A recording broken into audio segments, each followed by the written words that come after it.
Selamat pagi jemaat yang dikasihi Tuhan, hari ini tanggal 10 April, hari Jumat, hari di mana kita sebagai umat Kristen di seluruh dunia memperingati peristiwa yang sangat luar biasa, yaitu hari Kristus mati di atas kayu salib. Mari kita bersama-sama menenangkan diri masuk dalam saat teduh sebelum kita memulai ibadah, sekalipun setiap kita mengikutinya dari rumah masing-masing. Saat teduh dimulai.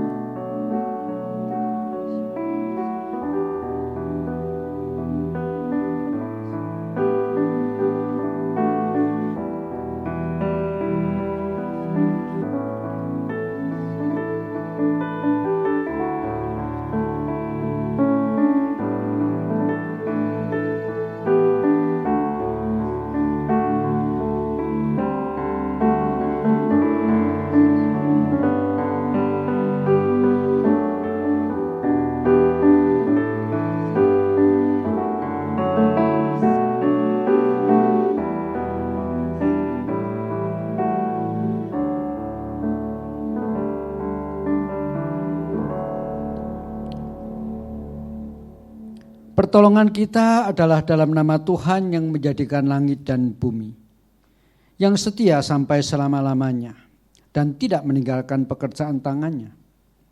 Turunlah kiranya atas kita sekalian kasih karunia dan damai sejahtera dari Allah Bapa kita dan dari Tuhan kita Yesus Kristus.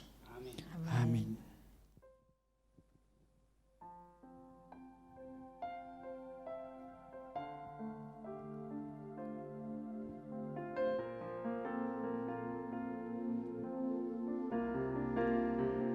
Kasih yang terindah, hati yang mulia, hanya kita temukan di dalam Dia, Yesus Tuhan, yang sudah mati bagi kita semua. Mari kita naikkan pujian ini. Kasih yang terindah,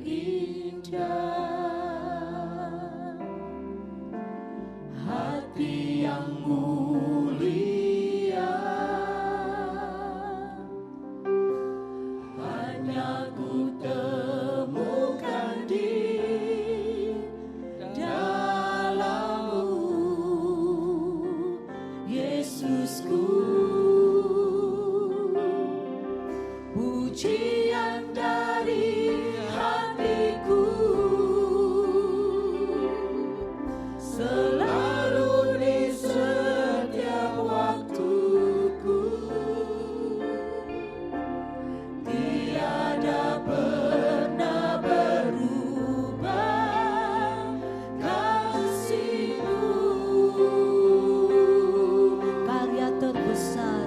Karya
Mari kita bersama-sama tunduk dan masuk di dalam doa.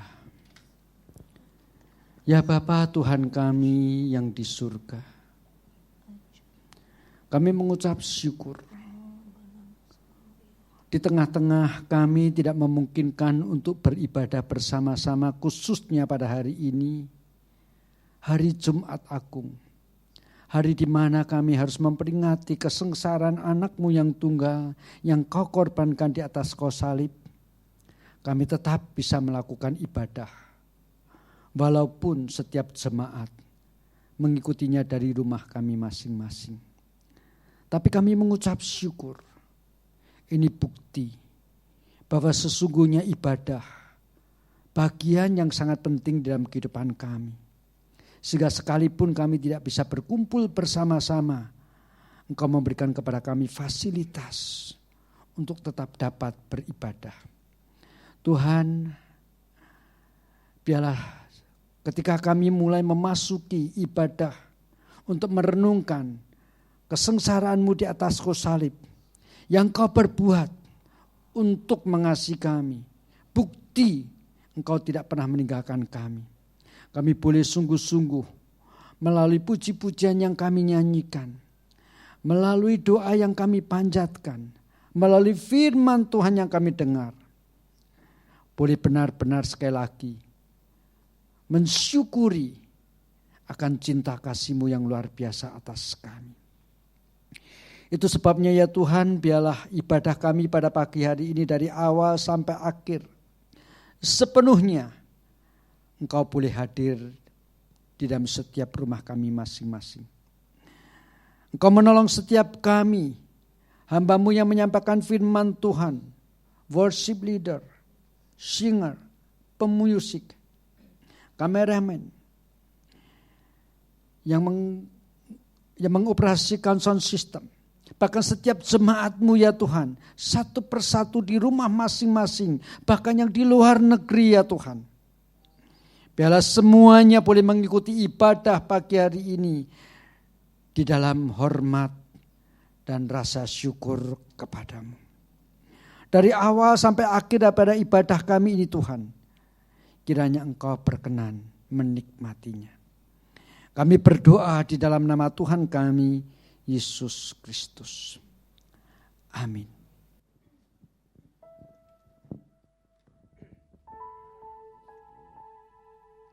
Puji nama Tuhan. Shalom saudara-saudaraku yang terkasih, Bapak Ibu yang ada di rumah.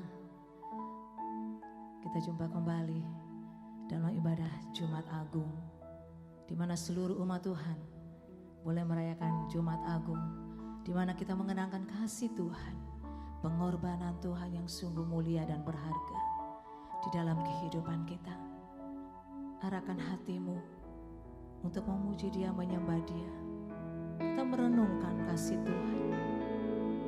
Bukan dengan barang fana Dia menebus saya dan saudara, tetapi dengan darahnya yang mahal, darahnya yang sangat berharga itu, saya dan saudara semua boleh ditebus. Kita boleh memiliki kehidupan, keselamatan yang daripadanya. Nikmati hadirat Tuhan. Setiap pujian yang kita naikkan ini, biar itu menjadi satu pujian yang membawa damai dan sukacita di dalam kehidupan kita semua. Haleluya Yesus, Kau hadir di tengah-tengah kami Tuhan. Telah kulihat bukti kasih-Mu, Kau menderita gantikanku. Dengan darah-Mu Kau selamatkanku. Kini ku hidup menyenangkan-Mu. Telah kulihat bukti kasih-Mu, Kau menderita gantikanku.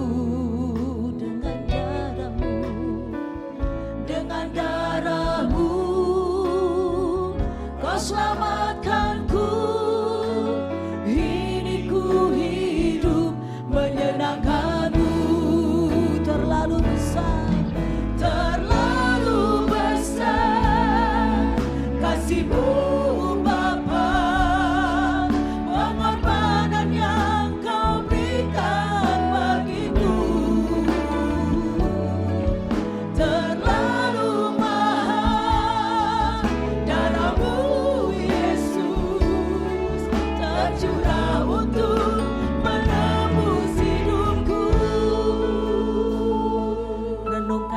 Setia Tuhan.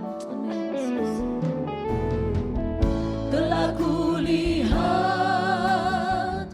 bukti kasih-Mu,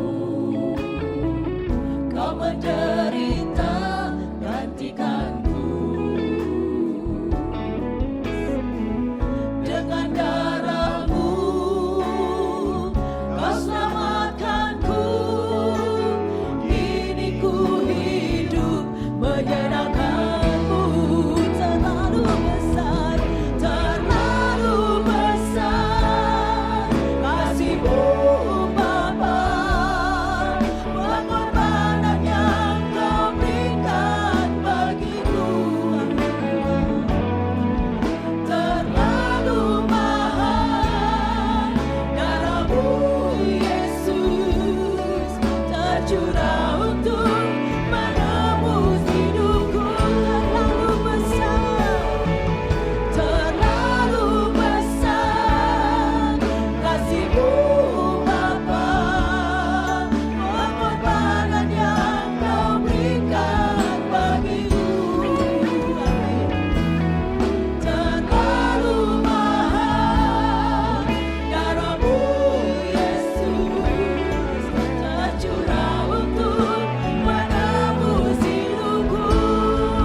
Sungguh mulia dan ajaib.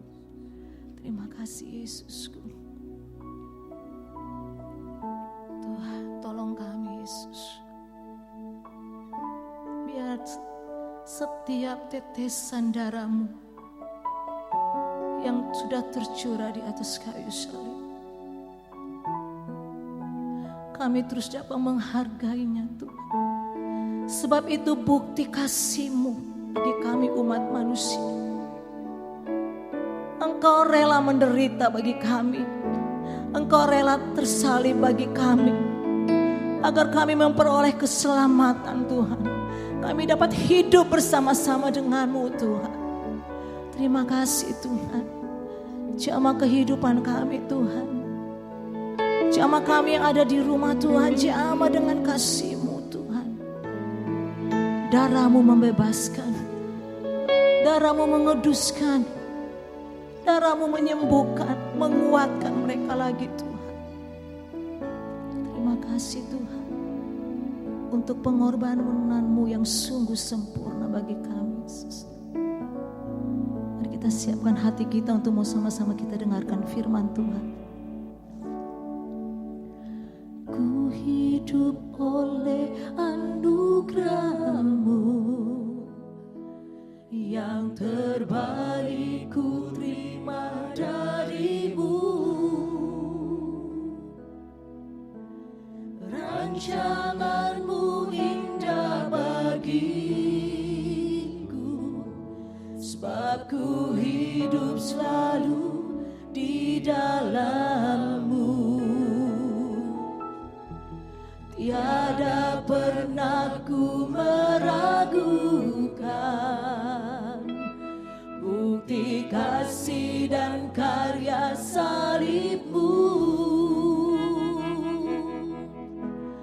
Kau telah mati gantikan hidupku, sebab itu ku selalu bersyukur. Kasih-Mu memulihkan hidupku, kuasa-Mu membangkitkan rohku. Katakan darah-Mu Tuhan, darah-Mu telah tercurah bagiku, pengorbanan-Mu sempurna.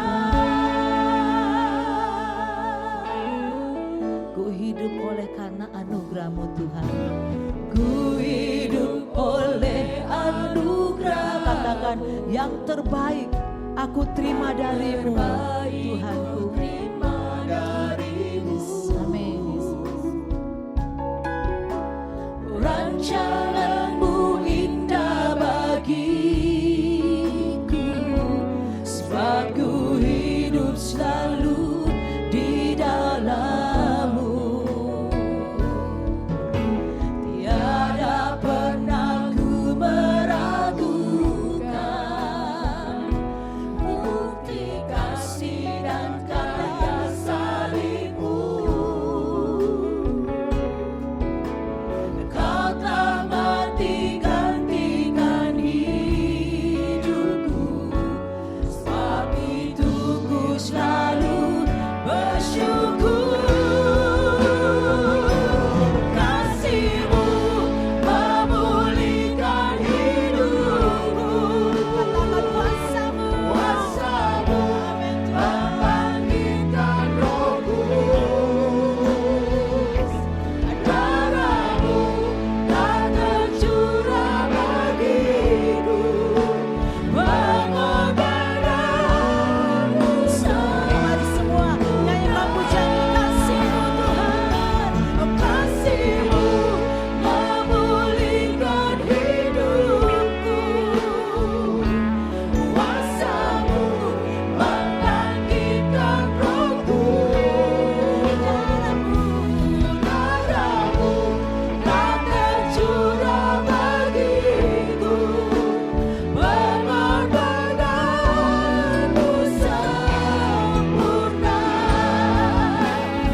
Pengorbanan-Mu sempurna.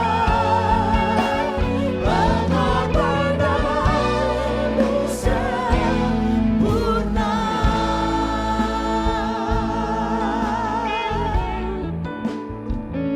Amin, Yesus.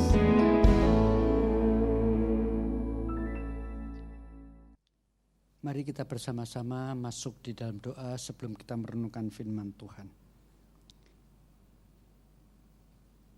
Bapa, melalui lagu yang baru kami nyanyikan, kami sungguh merasakan kembali kasih-Mu yang luar biasa atas kami. Dan kami rindu Tuhan juga melalui firman yang sebentar lagi kami baca dan kami renungkan, kami juga boleh merasakan kasih-Mu, bahkan juga pengorbanan-Mu atas setiap kami. Orang-orang yang tidak layak, yang sepatutnya Kau buang, tetapi justru untuk menjadikan kami sebagai anak-anak-Mu, Engkau telah mengorbankan anak-Mu yang tunggal. Tuhan persiapkan hati kami untuk membaca dan merenungkan firman Tuhan. Tolong setiap kami Tuhan, hamba-Mu yang menyampaikan, supaya dia bukan hanya sekedar menyampaikan firman Tuhan, tetapi secara pribadi juga sekali lagi menghayati cinta kasih-Mu Tuhan. Dan pada saat yang sama setiap kami yang mendengar di rumah masing-masing juga boleh merasakan sentuhan kasih-Mu yang luar biasa, pengorbanan-Mu yang ajaib untuk setiap kami. Tuhan, dengar doa kami yang kami panjatkan dalam nama Tuhan kami Yesus Kristus. Amin.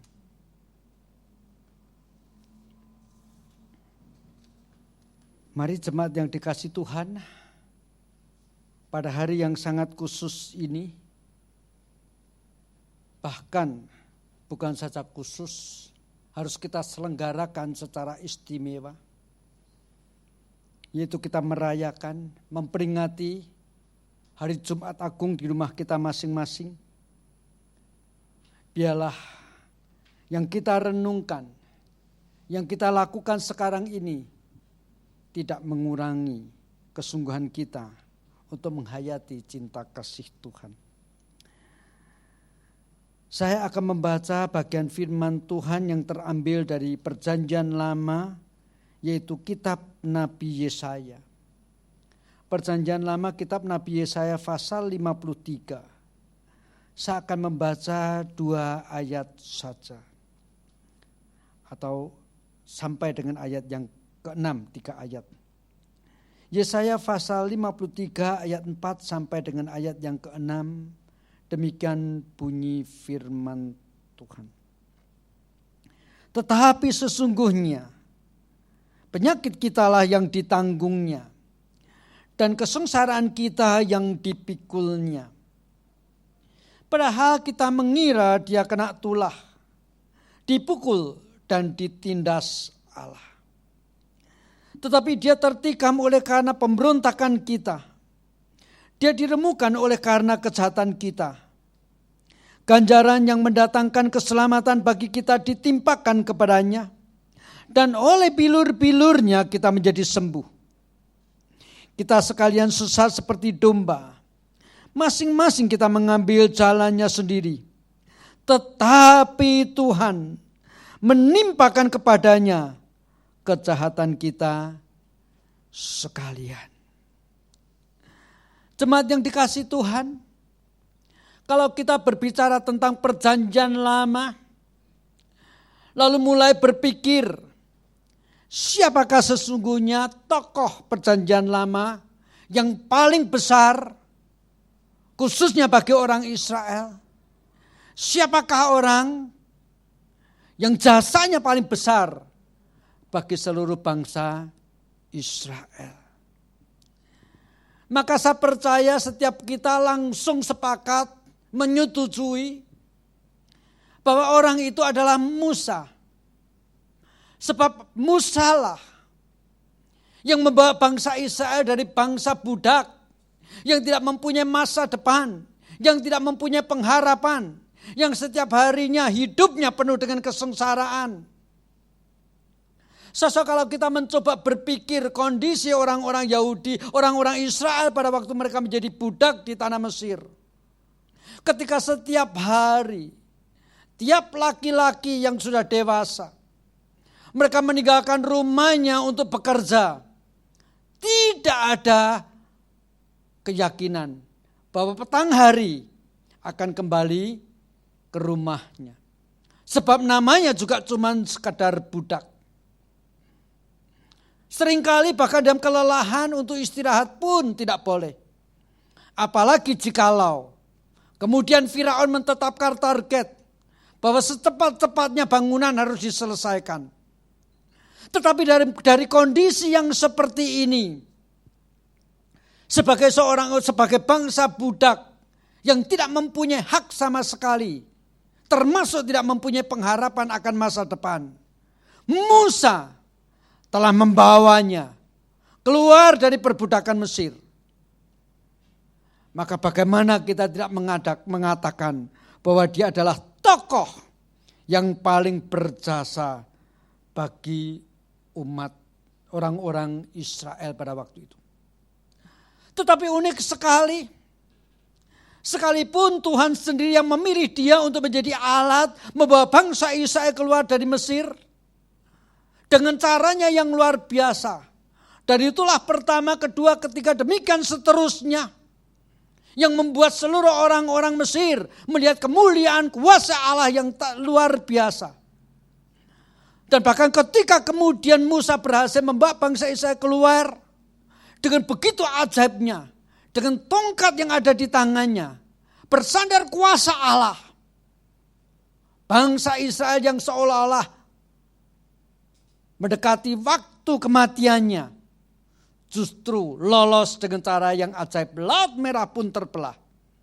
Inilah Musa. Tetapi yang mengagetkan, bahkan Musa pun termasuk orang yang tidak diizinkan oleh Allah masuk ke dalam tanah Kanaan.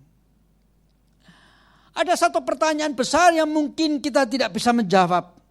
Kenapa orang yang paling berjasa bagi seluruh umat Israel, orang sebesar Musa, tokoh seagung Musa, bahkan dirinya sendiri, Tuhan tidak izinkan untuk masuk tanah Kanaan? Maka jawabannya, walaupun tadi saya katakan sulit kita pahami, kita menjawab bisa. Ya karena dosa. Dosa yang mana sih? Sampai Musa oleh Allah pun bahkan tidak diizinkan masuk ke tanah Kanaan. Kalau kita mau mengingat, maka peristiwa yang menyebabkan Musa tidak diizinkan oleh Allah masuk ke dalam tanah Kanaan, itu adalah ketika bangsa Israel mengalami situasi yang sangat sulit sekali. Berhari-hari lamanya mereka tidak mendapatkan air. Musa sudah berdoa, meminta Tuhan berbelas kasihan, tetapi air tetap tidak ada. Maka ketika akhirnya bangsa Israel sudah tidak tahan, mereka mulai berkumpul, mulai mengadakan demonstrasi di hadapan Musa, menyalahkan Musa, membawa mereka ke tengah-tengah padang gurun hanya untuk akhirnya mati kehausan. Maka masih lebih baik menjadi bangsa budak. Maka pada waktu itu kemudian Musa berdoa dan Tuhan berkata, perintahkan batu karang itu untuk mengeluarkan air.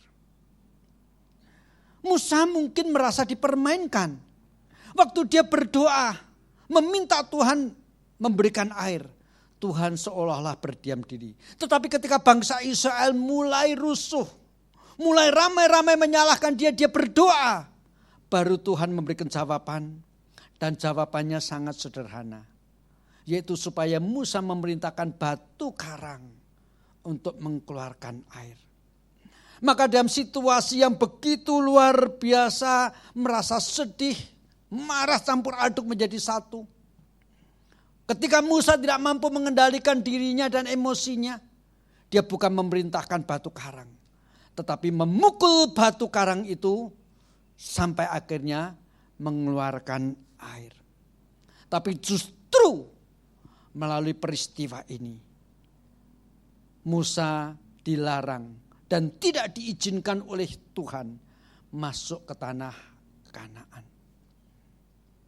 Tentu Musa meratap, tentu Musa menjadi sedih sekali. Dengan begitu berjerih lelah, dia memimpin bangsa Israel untuk masuk tanah Kanaan, justru dia sebagai pemimpin, dia sendiri tidak bisa memasukinya. Dia berdoa, meminta Tuhan berbelas kasihan kepadanya untuk mengizinkan dia masuk ke tanah Kanaan. Tetapi Allah hanya mengizinkan dia naik ke atas bukit Nebo untuk melihat tanah Kanaan dari kejauhan.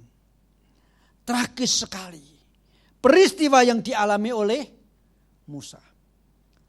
Yang tadi saya katakan tokoh yang begitu agung seperti Musa.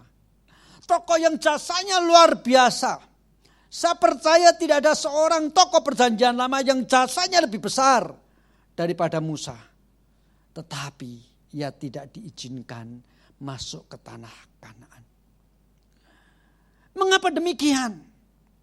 Mungkin sulit kita memahaminya. Tetapi pada pagi hari ini, khususnya hari di mana kita memperingati Jumat Agung, kita harus memahami satu kenyataan, satu fakta. Jasa, begitu besarnya sekalipun jasa seseorang, tidak ada hubungannya sama sekali dengan dosa. Dosa adalah dosa. Seberapa besar jasamu, dosa tetap dosa. Sehingga dosa yang dilakukan oleh seseorang tidak dapat dihapuskan oleh jasa yang dilakukan oleh orang itu. Sasa di hadapan Allah. Siapakah manusia yang tidak punya dosa? Dan bagi Allah, seberapa hebatnya seorang manusia, seberapa besarnya sumbangsi yang diberikan seseorang untuk umat kemanusiaan, maka sumbangsi itu tidak ada hubungannya sama sekali dengan dosa yang dilakukan. Maka dalam pengertian yang seperti ini, maka sekarang kita bisa memahami bahwa ternyata di hadapan Allah masalah dosa bukan soal masalah hitung-hitungan dengan jasa atau pahala. Di dalam pengertian ini berarti dengan seluruh jerih lelah kita melakukan sesuatu yang baik apapun itu, sebesar apapun kebaikan kita, sumbangsi kita kepada kemanusiaan, tidak ada kait-mengkaitnya sehingga tidak bisa dipakai untuk menghapus dosa kita. Kalau mau saya perbandingkan, berapa besar pun jasa seseorang tidak bisa dipakai untuk menghapus berapa kecil pun dosa seseorang. Dan untuk pengertian ini, sekarang kita baru bisa memahami. Itu sebabnya Allah perlu mengutus anaknya yang tunggal. Anaknya yang memiliki kemuliaan surgawi, yang mempunyai kesetaraan dengan Dia untuk disembah oleh para malaikat. Dia harus datang sebagai manusia. Dan di dalam bacaan firman Tuhan tadi, di mana dikatakan dan bahkan disebut bahwa Dia adalah seorang hamba. Dia diperlakukan bahkan seperti seorang penjahat besar. Saya akan baca sekali lagi, tetapi sesungguhnya penyakit kita lah yang ditanggungnya dan kesengsaraan kita yang dipikulnya. Padahal kita mengira Dia kena tulah, dipukul dan ditindas Allah. Sasa untuk konteks zaman itu, khususnya bagi orang-orang Yahudi secara umum, ketika mereka melihat Kristus digiring, bahkan harus memikul kayu salib mendaki bukit Golgota. Pada waktu itu segenap orang-orang Yahudi pada umumnya percaya, karena dia adalah orang yang terkutuk, penjahat besar, yang memang sepantasnya mengalami kematian, dihukum dengan cara yang paling sadis untuk ukuran kerajaan Romawi pada waktu itu. Tetapi firman Tuhan yang kita baca hari ini mengatakan, tetapi sesungguhnya oleh karena kitalah Dia mengalami semuanya itu. Jemaat yang dikasihi Tuhan, seberapa besarnya jasa kita, seberapa kecilnya dosa kita, setiap kita memerlukan pengorbanan Kristus yang menggantikan dosa-dosa kita. Itu sebabnya dikatakan sesungguhnya kita pikir Dia kena tulah, tetapi sesungguhnya tulah itu adalah yang seharusnya kita alami dan kita pikul di atas kayu salib. Ia tertikam oleh karena pemberontakan kita. Ia tertikam oleh karena dosa-dosa kita. Ia diremukkan oleh karena kejahatan kita. Jemaat yang dikasihi Tuhan, Puji syukur pada waktu itu Allah mengutus anaknya yang tunggal untuk menyelesaikan apa yang tidak dapat diselesaikan oleh jasa-jasa atau sumbangsi apapun, kebaikan apapun yang dapat dilakukan oleh seseorang bagi kemanusiaan. Di hadapan Allah kita semua adalah orang-orang berdosa. Di hadapan Allah siapapun dan hebatnya kita tetap adalah orang berdosa. Dan itu konsekuensinya. Tidak ada yang lain kecuali hukuman. Tetapi Tuhan mengutus anaknya yang tunggal. Itulah peristiwa Bukit Golgota. Itulah peristiwa kayu salib. Kayu salib yang dipancangkan di atas Bukit Golgota adalah suatu realita, adalah sebuah bukti bahwa hanya melalui Kristus dosa-dosa manusia, dosa-dosa setiap kita boleh diselesaikan. Bahkan kemudian kita dari orang-orang berdosa yang seharusnya menerima murka Allah, justru menerima pengampunan dari Tuhan. Bahkan boleh menyebut diri sebagai anak-anak Tuhan. Saya akan membacakan bagian firman Tuhan dalam Perjanjian Baru yang berbunyi demikian. Karena waktu kita masih lemah, Kristus telah mati untuk kita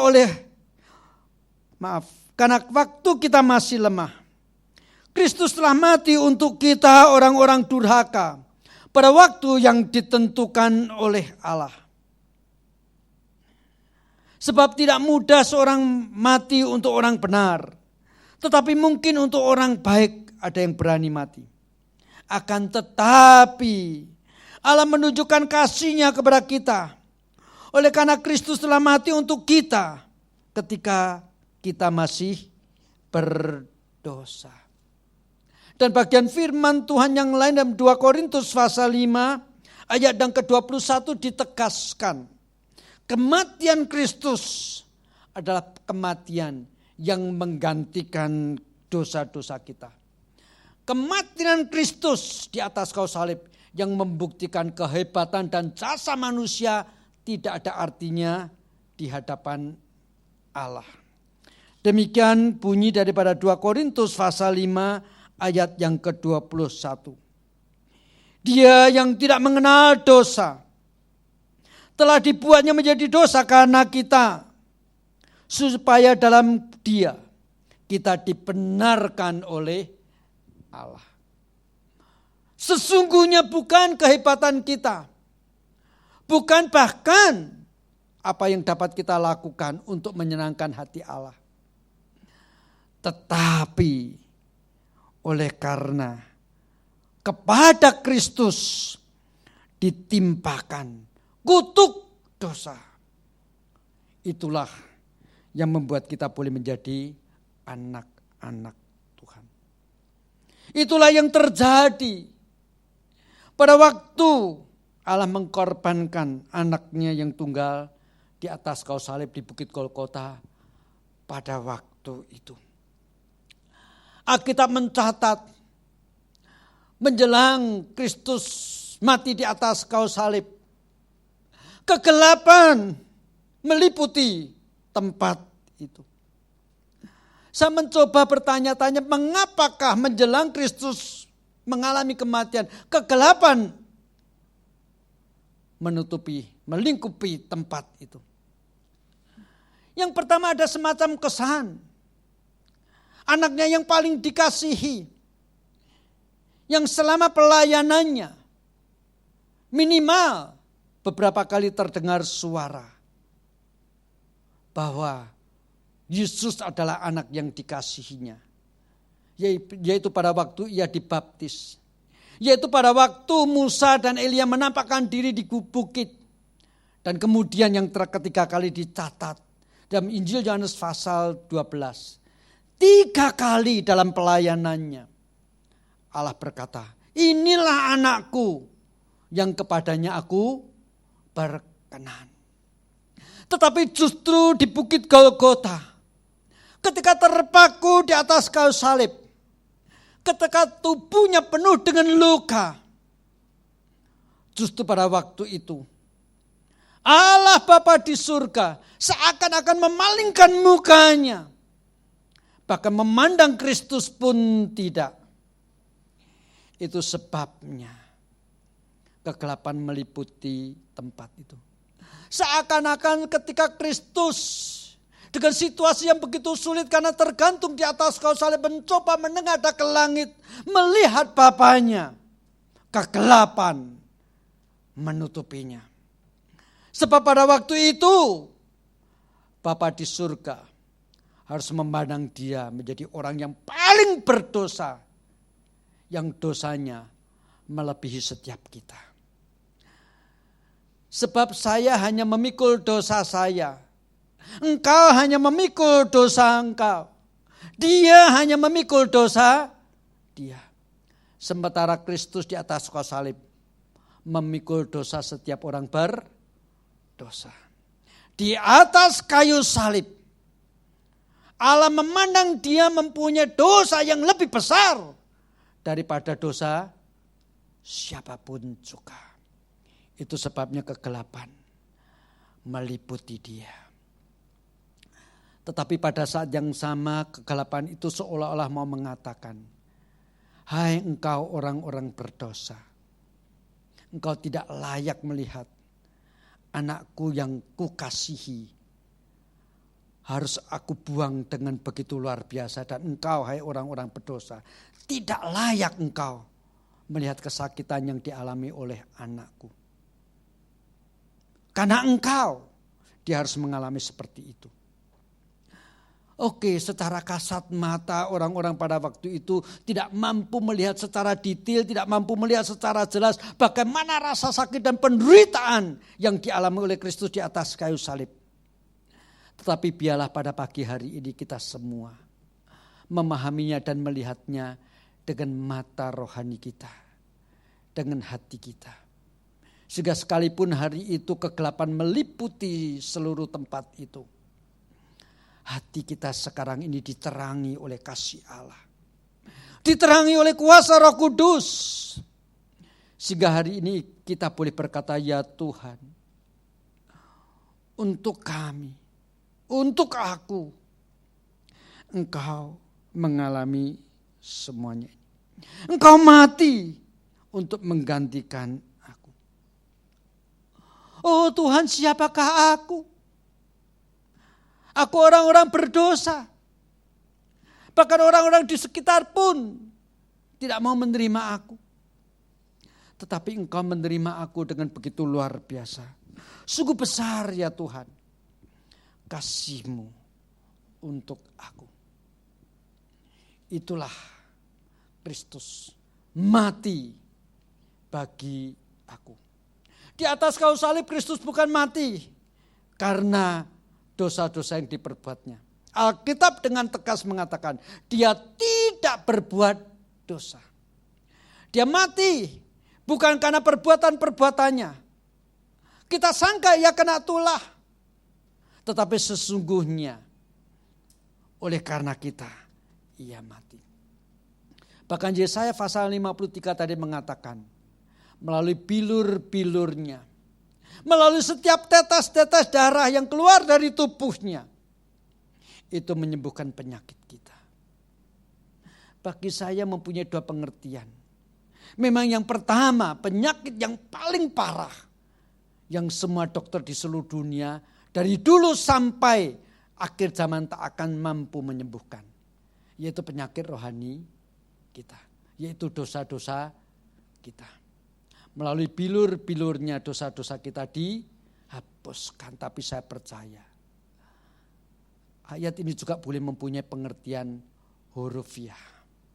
Sebab pada waktu Yesus datang, pada waktu dia menjadi manusia, penyakit-penyakit yang sebelumnya tidak ada yang bisa menyembuhkan. Tetapi Tuhan sanggup menyembuhkan.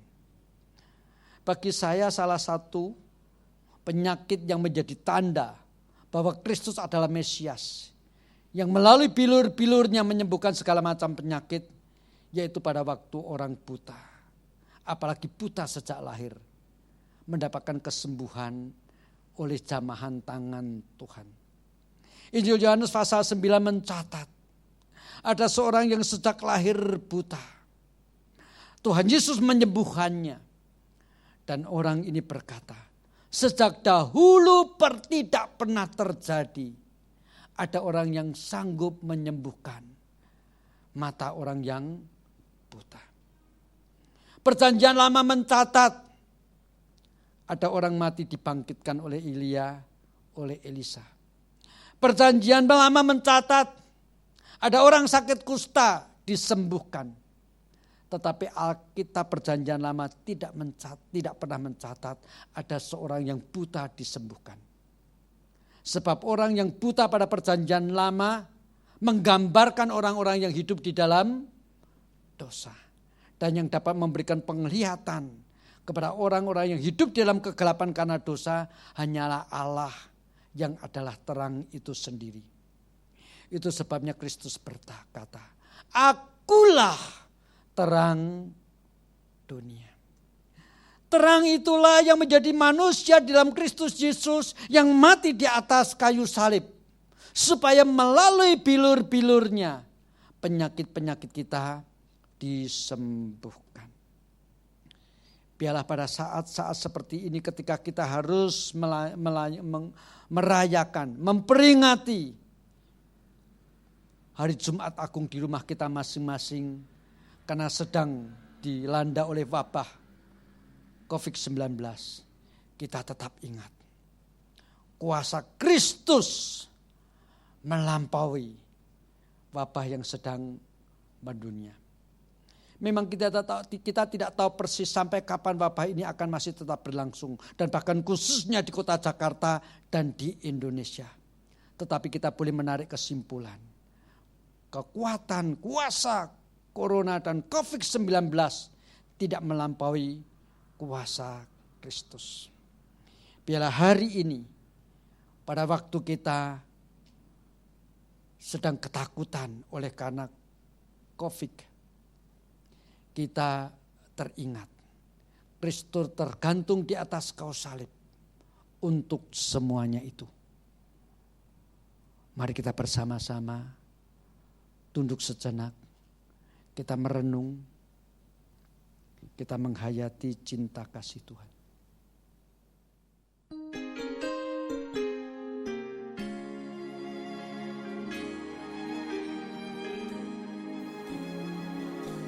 Above all powers, above all kings, above all nature and all created things, above all wisdom and all the ways of man, you were here before the world began. Above all kingdoms, above all thrones, above all wonders the world has ever known, above all wealth and treasures of the earth, there's no way to measure what you were.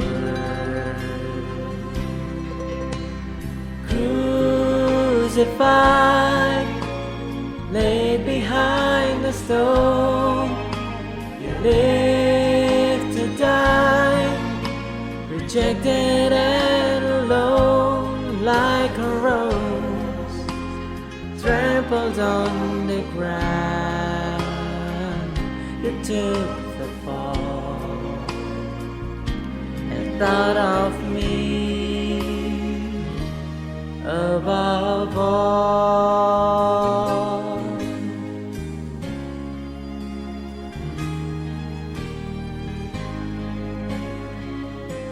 Above all powers, above all kings, above all nature and all created things, above all wisdom and all the ways of man. You were here before the world began. Above all kingdoms, above all thrones, above all wonders the world has ever known, above all wealth and treasures of the earth, there's no way to measure what you're worth.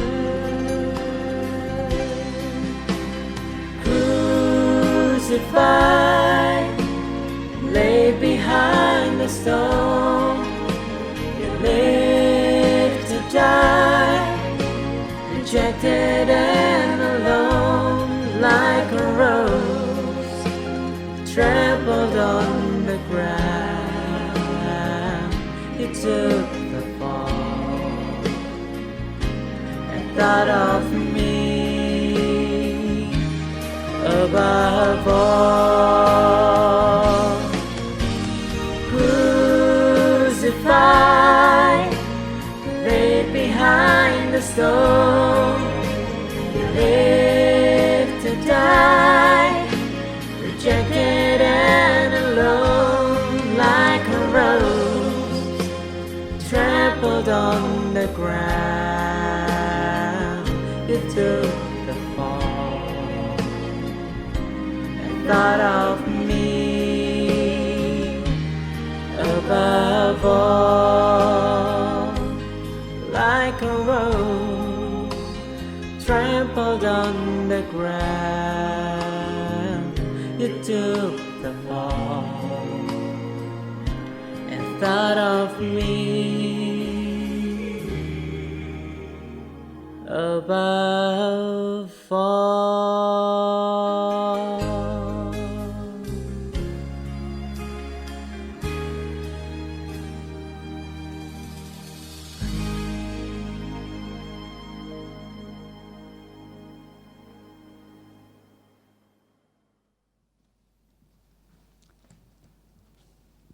Mari kita bersama-sama dengan penuh rasa syukur, bahkan sambil dalam hati mengakui dosa-dosa kita. Kita sekali lagi mengikrarkan pengakuan iman rasuli bersama-sama dengan segenap umat percaya sepanjang zaman yang berbunyi demikian. Aku percaya kepada Allah, Bapa yang Maha Kuasa, Khalib langit dan bumi, dan kepada Yesus Kristus anaknya yang tunggal Tuhan kita, yang dikandung daripada Roh Kudus, lahir dari anak darah Maria, yang menderita di bawah pemerintahan Pontius Pilatus, disalibkan, mati dan dikuburkan, turun ke dalam kerajaan maut. Dan pada hari yang ketiga bangkit pula dari antara orang mati, naik ke surga, duduk di sebelah kanan Allah, Bapa yang Maha Kuasa, dan tidak akan datang dari sana untuk menghakimi orang yang hidup dan yang mati. Aku percaya kepada Roh Kudus, gereja yang kudus dan am, persekutuan orang kudus, pengampunan dosa, kebangkitan daging, dan hidup yang kekal. Amin.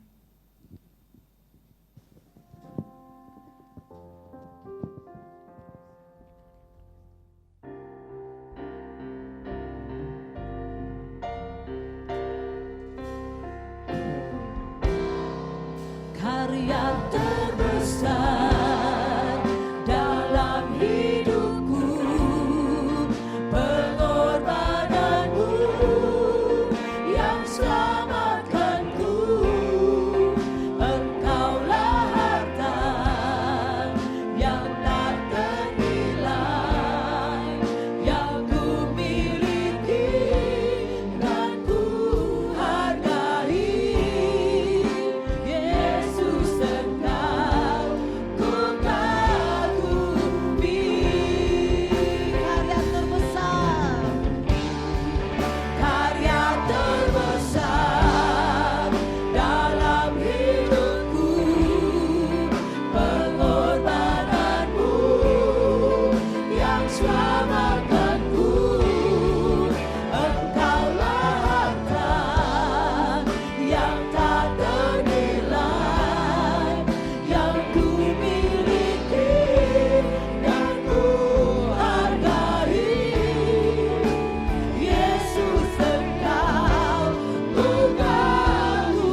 Mari kita berdoa.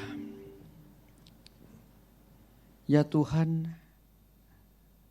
jangan biarkan kami hanya mengagumi Engkau melalui setiap puji-pujian yang kami nyanyikan, khususnya kami waktu ketika sedang beribadah. Melainkan sungguh-sungguh kami menyatakan kekaguman kami, cinta kami melalui kehidupan kami setiap hari. Khususnya pada pagi hari ini Tuhan, pada waktu kami diingatkan kembali.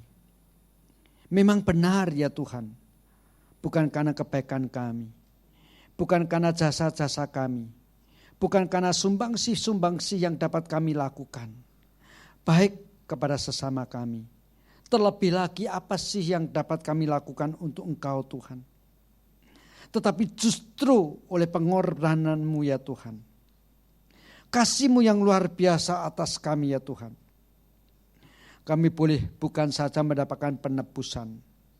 Bahkan untuk setiap kami ya Tuhan mendapatkan janji. Bahwa suatu saat harta surgawi yang tidak dapat dirusak oleh apapun juga. Yang paling mulia sudah Engkau sediakan bagi kami di surga. Dan biarlah hal ini ya Tuhan, pengharapan yang kami nanti-nantikan, pengharapan mulia ini, boleh khususnya pada saat-saat seperti sekarang ini, menghapus segala ketakutan kami atas apapun yang sedang kami hadapi. Sebab sesungguhnya kasih-Mu melampaui segala-galanya. Tuhan terima kasih, kami boleh mendengar puji-pujian yang mengingatkan, Engkau mengasihi kami, Engkau mengambil kami orang-orang berdosa, menganggap kami berharga lebih daripada apapun juga. Bahkan sampai mengkorbankan anak-Mu yang tunggal. Oleh sebab itu Tuhan, sekarang tiba waktu kami, tiba giliran kami untuk berdoa. Kiranya Engkau tolong kami ya Tuhan. Sekalipun kami tahu kami tidak sanggup membalas cinta kasih-Mu yang besar. Tetapi berikanlah kepada kami ya Tuhan, tekad dan kesungguhan untuk terus hidup memuliakan Engkau. Sekarang ya Tuhan dan seterusnya. Di tengah-tengah situasi yang sedang kami hadapi sekarang ini ya Tuhan. Ketika kami tidak mempunyai kesempatan banyak untuk keluar dari rumah kami masing-masing. Biarlah ini tidak menghambat kami untuk berbuat banyak bagi lingkungan sekitar kami. Di lingkungan sekitar kami ya Tuhan, mungkin banyak orang-orang yang perlu kami perhatikan.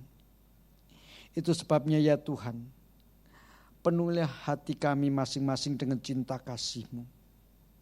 Supaya kami mampu melihat dengan cara yang berbeda terhadap orang-orang di sekitar kami, berbeda dengan waktu-waktu yang lampau.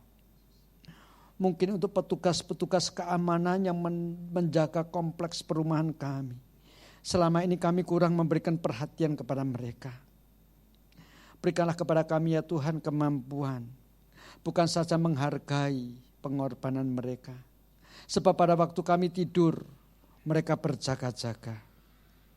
Tuhan mungkin di dalam kelelahan, mereka perlu gizi tambahan. Supaya tubuh mereka juga boleh sehat seperti kami. Tuhan bukakan mata kami. Bukakan telinga kami untuk lebih peka. Mendengar apa yang menjadi jeritan masyarakat saat ini.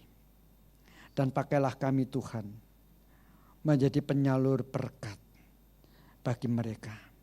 Karena kami sudah menerima yang luar biasa daripada-Mu. Tuhan sekali lagi kami berdoa untuk setiap kami masing-masing. Kami percaya ya Tuhan, Engkau menjaga kami, memelihara kami, sebab Engkau sudah menebus kami dengan darah-Mu. Engkau menganggap kami begitu berharga, maka kami percaya Engkau memperhatikan kami melampaui apa yang kami duga. Engkau memperhatikan kami lebih daripada kekhawatiran kami terhadap diri kami masing-masing. Terima kasih Tuhan. Terima kasih Tuhan. Dan kami tetap khususnya berdoa ya Tuhan, jikalau 2 hari lagi kami secara gerejani akan merayakan Paskah. Kami berdoa supaya melalui perayaan Paskah yang akan kami selenggarakan 2 hari lagi, betul-betul kami hati juga dipenuhi dengan kemenangan sukacita yang daripadamu. Suara sukacita, kemenangan atas semua ketakutan-ketakutan kami. Kami berdoa di dalam nama Tuhan kami, Yesus Kristus. Amin. Mari kita bersama-sama menaikkan pujian doksologi. Bagi Bapa, Anak dan Roh, puji, hormat, dan mulia, dulu sekarang tak berubah, hingga selama-lamanya.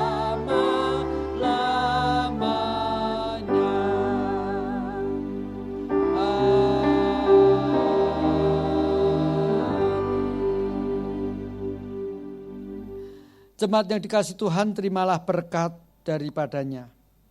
Kiranya kasih karunia daripada Allah Bapa, cinta kasih dan damai sejahtera dari Tuhan Yesus Kristus, pimpinan dan penyertaan, pertolongan dan penghiburan bahkan persekutuan di dalam Allah Roh Kudus, menyertai saudara sekarang ini sampai selama-lamanya. Amin.